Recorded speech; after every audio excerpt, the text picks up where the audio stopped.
Día. Este video tiene como objetivo resumir algunos de los antecedentes, causas y motivaciones que llevaron a la convocatoria del paro nacional que se llevó a cabo el 21 de noviembre de 2019, además de un breve cubrimiento de la movilización. En Colombia, las movilizaciones sociales se llevan a cabo con regularidad con el objetivo de expresar la inconformidad de los diferentes sectores de la sociedad.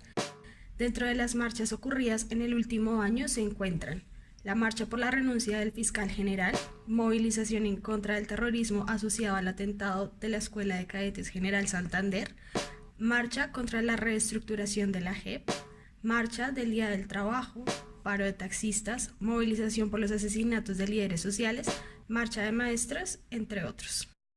La mayoría de estas movilizaciones han sido desencadenadas por eventos puntuales que terminan de alimentar la inconformidad general de la población con respecto a la administración actual del país. La corrupción, violencia, abuso de la fuerza, reformas laborales y pensionales son de los ejes centrales sobre los cuales los diferentes sectores de la sociedad deciden unirse y movilizarse como expresión de su inconformidad y desacuerdo. En octubre del 2018 se inició un periodo de marchas por parte de los estudiantes en respuesta a la crisis de financiamiento de las instituciones de educación superior públicas. En específico, se vio motivado a partir del déficit de presupuesto, el cual para el sistema universitario alcanzaba una suma de 3.2 billones de pesos, necesitando así una inversión de aproximadamente 15 billones de pesos para poder subsanar la crisis. Un ejemplo de ello es la Universidad Nacional, la cual tenía un déficit de más de 60 millones necesarios para cubrir costos de sostenimiento. Con esto, al igual que muchas otras universidades públicas, presentaba dificultades incluso para culminar el año académico. Después de un mes de paro, el gobierno y los diferentes grupos estudiantiles y de profesores generaron una mesa de diálogo con el fin de llegar a acuerdos para poder responder a las demandas del movimiento. A grandes rasgos, el acuerdo buscó dar un sostenimiento sólido al presupuesto de la educación superior pública, en donde se acordó un aumento en la inversión y mayores recursos destinados a esta. Cabe destacar que en algunas de las marchas se vieron involucradas universidades privadas, el SENA y FECODE. El paro llegó a su fin en enero del 2019, después de que se comunicaran y aprobaran los acuerdos en todas las universidades. En 2019, nuevamente se genera polémica entre los estudiantes a partir de un escándalo de corrupción al interior de la Universidad Distrital, en el cual estaría involucrado el rector de la institución.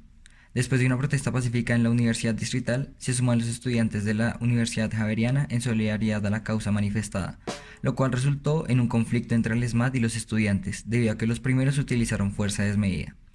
A partir de ello, se crea una atmósfera tensa que se ve seriamente afectada con la aprobación del artículo 44, el cual pretende disponer de los recursos de las IES públicas como contención jurídica. Con todo lo anterior en mente, se generan nuevas marchas en las principales ciudades del país, las cuales van a confluir en el paro del 21 de noviembre. A principios de octubre por el Comando Nacional Unitario, unión de varias centrales obreras, el paro estaba centrado en quejas económicas. Sus principales razones de protesta fueron las posibles reformas laborales, pensionarias y tributarias por parte del gobierno de Duque, además de la reivindicación del derecho de protesta. De acuerdo con la Escuela Nacional Sindical, el paro nacional se concentra en 4 puntos claves, los cuales se dividen en reformas estatales, privatización de empresas públicas, cumplimiento de acuerdos y defensa de la protesta social.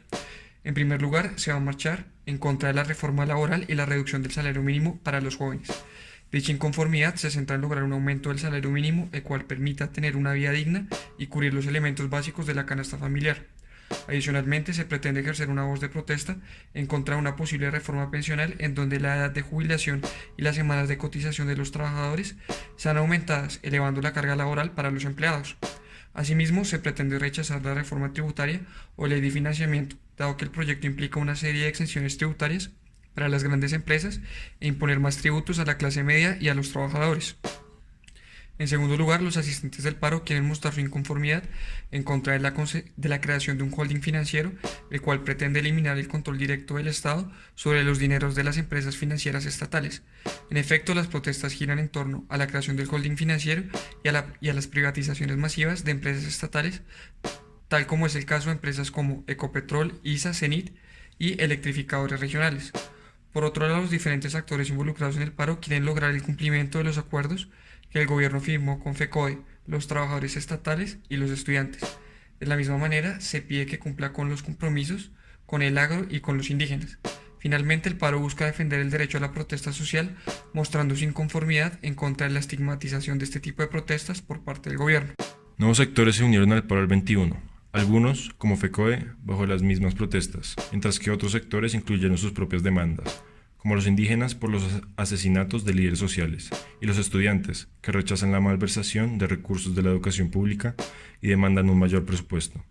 La ciudadanía también se ha unido a las protestas para expresar sus quejas frente al gobierno nacional, como por el bombardeo del Ejército Nacional que cobró la vida de 8 menores de edad en el Caquetá. Todos estos sectores han manifestado su apoyo al paro y descontento a través de las redes sociales. El gobierno también se manifestó frente a los anuncios del paro el 21 de noviembre. El presidente Iván Duque acusó a los organizadores del paro de fundar las marchas en mentiras y noticias falsas. Además, Álvaro Uribe declaró que las marchas fueron incitadas por el Foro de Sao Paulo para desestabilizar el país. Los diferentes grupos pertenecientes al paro respondieron a esta estigmatización por parte del Centro Democrático, aumentando las críticas hacia la administración de Duque. El paro se convocó a nivel nacional y se realizaron marchas en todas las grandes ciudades del país.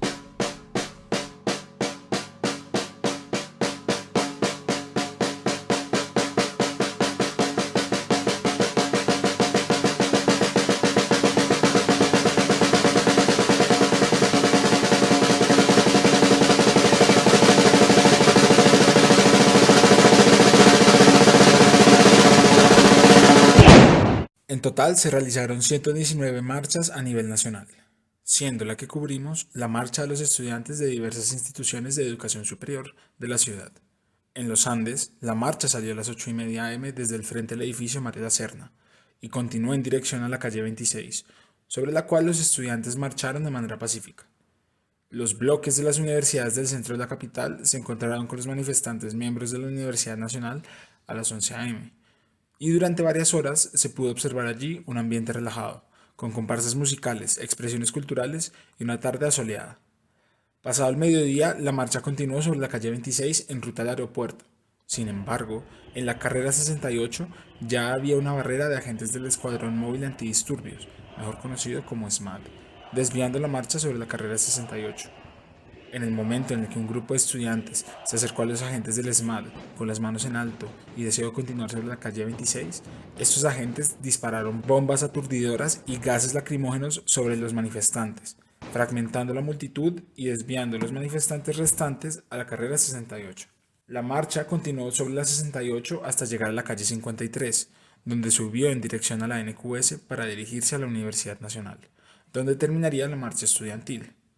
Este uso desmedido de las fuerzas del SMAT fue visto en las otras marchas realizadas a nivel nacional. En adición a esto, el SMAT asedió a la Universidad Nacional desde las 5 de la tarde, quedándose encerrados algunos estudiantes en el edificio de matemáticas hasta altas horas de la noche, cuando se formó un corredor humanitario para asegurar su salida. Los disturbios se mantuvieron en varios sectores de la ciudad hasta altas horas de la noche, continuando los enfrentamientos entre el SMAT y algunos protestantes hasta después de las 8 de la noche. A medida que los protestantes se fueron dispersando, las personas empezaron un cacerolazo desde sus casas, expresando su descontento no solo con las situaciones ya mencionadas previamente, sino con los abusos cometidos por las fuerzas de control que ya se habían esparcido por las redes sociales.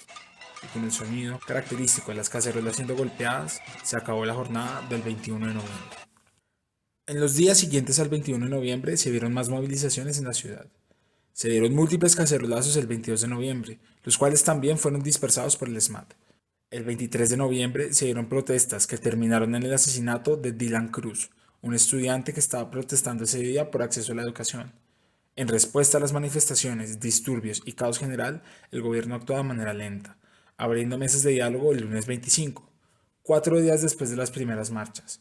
4 días donde la respuesta más rápida ha sido la imposición de un toque de queda, medida que no se había tomado desde 1968. En adición a eso, Duque propuso medidas de alivio económico como la remoción del IVA durante 3 días, devolución del 20% del IVA a poblaciones en condición de vulnerabilidad e incentivos económicos a empresas que contraten personal entre los 18 y los 28 años. Sin embargo, estos diálogos no han mejorado la relación entre las centrales obreras y el gobierno, las cuales continúan llamando al paro hasta el día de hoy. En adición a estas medidas, el gobierno oficializó el holding financiero, el cual le dará menor control al Estado colombiano sobre el dinero que está presente en empresas financieras estatales. Al observar el desarrollo de las protestas los últimos días, es claro que el paro se mantiene y se mantendrá hasta que el gobierno llegue a un acuerdo con el pueblo que ha mostrado durante todo este tiempo que quiere cambio.